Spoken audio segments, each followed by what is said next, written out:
अगर आप लोगों को ऐसा लगता है कि आप अपने फ्रेंड्स के साथ बहुत अच्छे से जेल नहीं हो पा रहे हो, अपने फ्रेंड्स नहीं बना पा रहे हो, सोशल सर्कल अपना क्रिएट करना चाहते हो, सोशल सर्कल में एकदम घुल मिल के रहना चाहते हो, लेकिन फिर भी आपको बहुत चैलेंजेस आ रहे हैं, आप नहीं हो पा रहे हो। आपकी दिन जो इनकम है वो भी ना बहुत अनसर्टेन है, कभी होती है कभी नहीं होती है। आपके विशेष भी हैं जो कभी भी आपको ऐसा लगता होगा कि जब भी मैं चाहता हूँ या मैं चाहता हूँ तभी भी मेरी विशेष पूरी नहीं हो सकती है। तो इसका मतलब क्या है कि आपके केतु जो है वो 11th हाउस में प्लेस है, उनके पास आंसर है why it is not happening. Hello everyone, मेरा नाम है श्रद्धा शर्मा और मैं बहुत जल्दी वैदिक एस्ट्रोलॉजी का फ्री कोर्स लेके आने वाली हूँ। Those who are interested please join that course. That course is totally free और डिस्क्रिप्शन बॉक्स में मैंने उसका लिंक ऑलरेडी दे दिया है। अदरवाइज इस पर जो स्क्रीन पर नंबर है उस नंबर से भी आप कांटेक्ट करोगे तो भी आपको वो लिंक मिल जाएगा। आप व्हाट्सएप का ग्रुप ज्वाइन करो और वैदिक एस्ट्रोलॉजी का फ्री कोर्स ज्वाइन कर सकते हो। अब हम बात करते हैं कि केतु 11th हाउस में जो प्लेसमेंट है वो क्यों है, why you got what are your pending karmas, what are your challenges past life के, आपके क्या चैलेंजेस हैं, what you have done in the past life, इस जन्म में आपको क्या करना है, what are the remedies, how will you balance, everything we will talk in this video. ठीक है, तो अभी हम सबसे पहले ये जानते हैं कि जो 11th हाउस है वो हमारे हमारे फ्रेंड्स का है, हम सबको पता है, हमारी डिजायर्स का है, हमारी विश फुलफिलमेंट का है, हमारे गेम्स का है, हमारे सोशल सर्कल का है। लास्ट टाइम आपको आपको क्योंकि केतु वहां मिला है ना, तो पिछले जन्म में इन the past life you might have got everything. आपको ये सारी चीजें भरपूर मात्रा में मिली हुई थी, बहुत अच्छे फ्रेंड्स थे, बड़ा सर्कल था, इन्फ्लुएंस लोगों के साथ आपकी, बहुत ज़्यादा इन्फ्लुएंशियल लोगों के साथ आपकी दोस्ती थी, आपका सर्कल में वैसे लोग थे। But what you might have done, income भी बहुत अच्छी थी, you might have misused it. मतलब ये जो ब्लेसिंग्स थी केतु की जो आपको मिली थी पिछले जन्म में, क्योंकि केतु जो है वो एक ध्वजा भी है, यू हैव गॉट दिस। लेकिन वहां अब क्या हो गया, कुछ आपका कर्मा पेंडिंग रह गया। क्यों? केतु ने आपको सारी ब्लेसिंग्स दी थी उस हाउस में, लेकिन आपने उसको मिसयूज किया, दैट्स ए रीजन इस जन्म में आपके दोस्त बनते हैं छूट जाते हैं, सोशल सर्कल के साथ आप उतना कनेक्ट नहीं हो पाते हो, वो कंफर्ट लेवल नहीं आ पाता, उस जोन में नहीं जा पाते हो। आपके जो गेम्स हैं वो भी बार बार कट हो करके आपके पास आता है, ब्रेक लग जाता है, एक स्मूथनेस नहीं है उनमें। ये सारी चीजें आपकी इवन विशेष just because of that reason.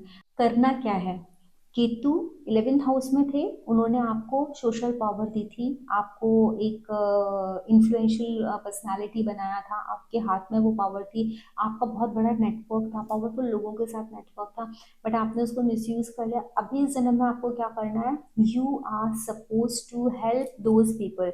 अपना चाहे वो जो सोशल सर्कल है आपका जितना भी है, छोटा है बड़ा है नहीं भी बनता है, तो भी आपका कर्तव्य क्या है इस जन्म में कि आपको समाज का, आपको लोगों का, जितना आप लोगों के लिए हेल्प कर सकते हो, लोगों का जितना कर सकते हो उतना करो, जितनी प्योर इंटेंशन के साथ करो, लोगों की मदद करो। किसी को जॉब लगवा सकते हो, किसी के लिए कुछ ऐसी सुविधा कर सकते हो जिससे आपको लगता है कि भाई इसकी छोटी सी विषय ही पूरी हो जाए। जितना आप लोगों की छोटी छोटी इच्छाएं भी पूरी करोगे तो भी आप अपने केतु की एनर्जी को बैलेंस करते जाओगे, क्योंकि केतु जो है ना वो सूक्ष्मता दिखाता है, केतु इंटेंशन दिखाता है। केतु ये नहीं बोलता है कि आप आपकी जो हाउस हेल्प है आप उसको एक घर बनवा करके दे दो बड़ा सा, तो वो आपको सुकून मिलेगा या आपका केतु ठीक हो जाएगा, नहीं। उनकी जो छोटी छोटी सी नीड्स भी है ना, अगर उनके बच्चे का बर्थडे और आपने उसके लिए बर्थडे के लिए केक, उनके यहाँ जो बच्चा आ रहा है उनके लिए रिटर्न गिफ्ट्स, अगर ये सारी चीजें भी अरेंज कर दी ना, तो भी they will be very happy, they will bless you from there from that core. तो आपका जो केतु है ना, आपने इंटेंशन, आपका इंटेंशन बस प्योर होना चाहिए, आपको आपको दिल से करना चाहिए सामने वाले की। आप ये सोच लो कि इस जन्म में आपका कर्मा ही वो है कि आपको समाज के लिए करना है। आपके गिने चुने एक फ्रेंड भी है ना, तो उस फ्रेंड के लिए आप जो कर सकते हो, बिकॉज केतु है फ्रेंड्स नहीं बनने देगा, तो आपको उन फ्रेंड्स के लिए करना है। आपका देखो 11th house is the house of your Elder siblings, आपका सबसे बड़ा कर्म आपके एल्डर सिबलिंग्स के साथ है। अगर आपके एल्डर सिबलिंग्स नहीं है रियल, तो आपके जो कजिन्स हैं उनमें जो भी है उनके साथ है। आप लोग बोलोगे कि हमारे तो एल्डर सिबलिंग्स भी नहीं है और कोई कजिन भी एल्डर नहीं है, I am the Elder one, तो आपकी जो प्रथम संतान होगी, उसकी उसका जो लाइफ पार्टनर होगा, बेटा है तो आपकी बहू, या फिर बेटी है तो उसका जो भी हस्बैंड होगा, वो जो भी आपके प्रथम संतान होगी उसके स्पाउस के टुवर्ड्स आपकी रिस्पॉन्सिबिलिटी है, वो आपको निभानी ही निभानी है, वो आपका कर्मा है। बिकॉज फिफ्थ से सेवेंथ होता है आपका 11th हाउस, तो फिफ्थ हाउस आपका आपकी प्रथम संतान, और उससे जो सातवां है वो उसका स्पाउस हुआ, तो इस नाते आपका कर्मा है कि आप उनके लिए करो। अच्छा, आप लोगों के लिए एक और बहुत बड़ी बात है, जिसका भी केतु 11th हाउस में है। तो देखो, अगर आपका केतु 11th हाउस में है ना, तो राहु किधर है आपका? फिफ्थ हाउस में, राइट? तो फिफ्थ हाउस में राहु, ये एक दूसरे 180 डिग्री पे रहते हैं ना राहु केतु, तो वो एनर्जी पुल है वहां पर। Fifth house denotes creativity, fifth house denotes intelligence. आप अगर आपको अपनी लाइफ में गेन्स चाहिए ना, तो use fifth house energy, creativity, intelligence. आप जितना ज़्यादा क्रिएटिव होगे, जितना ज़्यादा आप काउंसलिंग के काम में होगे, लोगों को ज्ञान देने के काम में होगे, तो fifth house represents counselling also. Fifth house मंत्र चैंटिंग की है। फिफ्थ हाउस की एक्टिविटीज को जितना ज्यादा आप अपने दिनचर्या में या अपने आप में ना ढाल लोगे ना, आप उस फिफ्थ हाउस की एनर्जी में अपने आप को, तो ऑटोमेटिकली ये जो एक्सेस है केतु वाला 11th हाउस का, वो धीरे धीरे करके अपने आप बैलेंस होना स्टार्ट हो जाएगा। अगर आप ना सिर्फ और सिर्फ ये सोचोगे मुझे गेन्स हो जाए, गेन्स हो जाए, गेन्स के पीछे भागते रहोगे, 11th हाउस से रिलेटेड चीजों के पीछे भागते रहोगे, तो आपको कभी भी नहीं होगा। आपको ना, और आप क्या करोगे, इंटेलिजेंस से, क्रिएटिविटी से आप डिटैच होते चले जाओगे। बिकॉज क्या हो रहा है कि आप उस चीज के पीछे भाग रहे हो जो चीज आपको बहुत ज्यादा चाहिए, क्योंकि केतु बैठा होगा 11th हाउस में, तो भी इंसान को गेन्स चाहिए, इंसान को पैसा चाहिए ही चाहिए। कोई इंसान ये नहीं बोलेगा कि मुझे पैसा नहीं चाहिए, क्योंकि उसको अपनी डेली नीड्स को मतलब अकम्प्लिश करने के लिए, कंप्लीट करने के लिए तो पैसा चाहिए ही ना थोड़ा सा। तो वो उसके लिए भागेगा कि एटलीस्ट इतना तो हो जाए कि मैं अपने डेली नीड्स को कंप्लीट कर लूँ, उतनी चीजें होनी चाहिए। तो वो क्या करेगा, सिर्फ उसी चीज के पीछे लगा रहेगा। और नॉलेज गैदर करना, पढ़ना, अपनी क्रिएटिविटी को यूज करना, ये सब चीजें भूल जाएगा। But the moment you start using the creativity, you will run after knowledge. आपको ऑटोमेटिकली वो चीज़ आपकी बैलेंस होकर के इस जन्म में आ जाएगी। बट जब आपको वो चीज़ मिले, you are not suppose to misuse it, you are not suppose to misuse your power. आप एक चीज समझ लेना, अगर आपने इस जन्म में कैसे भी अपने गेन्स आपको किसी भी तरीके के हुए हो, माँ बाप, किसी बच्चे के पास दोनों माँ बाप है ना, वो भी उसके लिए गेन है। उन लोगों से पूछो, उन बच्चों से पूछो जिनके पास माँ बाप नहीं होते हैं, उनको कितनी तकलीफ होती है। तो जो हमको जिंदगी ने दिया है ना, उस चीज से, अगर आपने उस चीज को, उसका ग्रेटिट्यूड आपने नहीं दिया, ग्रेटिट्यूड शो नहीं किया उस चीज के लिए, उस चीज को रिस्पेक्ट नहीं दिया, तो ऑटोमेटिकली आपकी ये सारी चीजें कम होने लगेंगी। केतु नेगेटिवली काम करेंगे, केतु आए ही आपको डिटैच करने, उन सब चीज़ों से अलग करने, और वो चीज़ ना देने के लिए, क्योंकि आपने पास्ट लाइफ में मिसयूज किया था। तो इस लाइफ में आपको ग्रैटिट्यूड दिखाना है कि भाई मैंने मिसयूज किया, उसके बाद भी वट एवर आई हैव, मुझे उस चीज़ के लिए थैंकफुल गॉड को रहना है। इस तरीके का इंटेंशन रखना है आपको।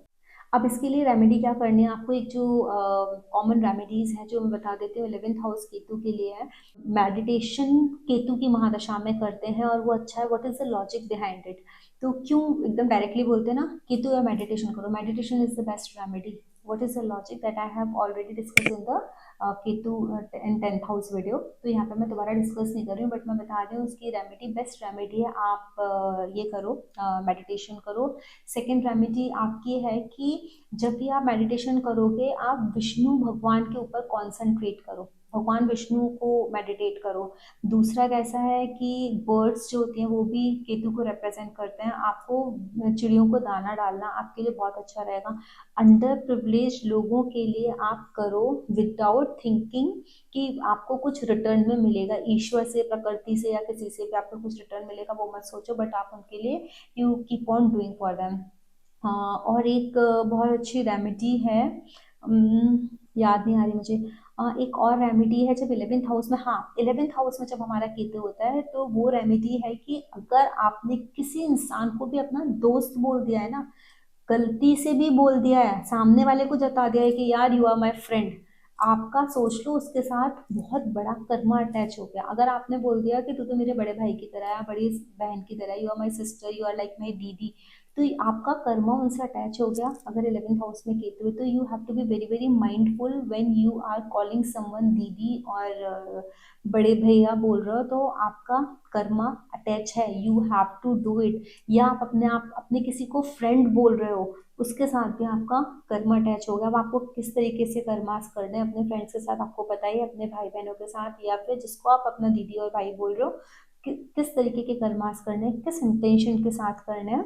तो अगर आप वो करते रहोगे तो डेफिनेटली योर केतु अगर गड़बड़ है, आपको ये सारी प्रॉब्लम्स दे रहा है जो स्टार्टिंग में मैंने बताई थी, जैसे कि आपको सोशल होने में आपको चैलेंजेस आते हैं, आपके फ्रेंड्स नहीं बनते हैं, आपकी गेम्स अनप्रिडिक्टेबल है, तो इन सारी चीज़ों में धीरे धीरे करके केतु आपको बैलेंस देने लगेंगे। अगर आप लोगों को वीडियो पसंद आया तो please do like share and comment, और चैट बॉक्स में, not chat box, comment section में नीचे लिखिए कि अगर आपका केतु 11th हाउस में है तो आप क्या क्या प्रॉब्लम्स फेस कर रहे हैं।